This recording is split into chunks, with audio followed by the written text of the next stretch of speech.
एक बार की बात है, गुरु नानक देव जी महाराज एक गांव में थे।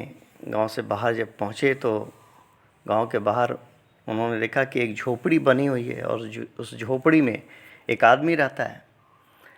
उस आदमी को कुष्ठ रोग था। गांव के सारे लोग उसके पास जाने से घबराते थे, कोई उनके पास जाना नहीं चाहता था। कभी कभार किसी व्यक्ति को उस पर दया आती तो कुछ खाने को दे देता था, अन्यथा वो भूखा ही सो जाता था।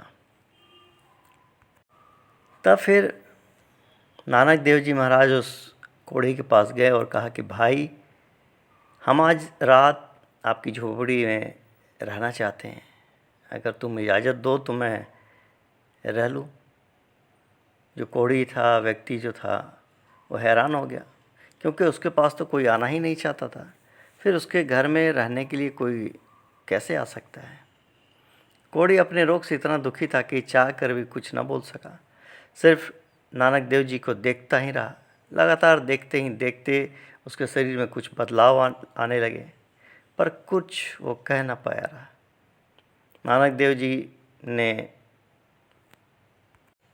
गुरु नानक देव जी महाराज कुछ प्रभु का नाम ले रहे थे और वो व्यक्ति उन्हें सुन रहा था। जब नानक देव जी महाराज शांत हुए तब कोढ़ी के हाथ जुड़ गए और ठीक से जो है उनके पास, उनके चरणों के पास बैठा हुआ उनके चरणों में गिर पड़ा। नानक देव जी ने कहा कि भाई, ठीक हो?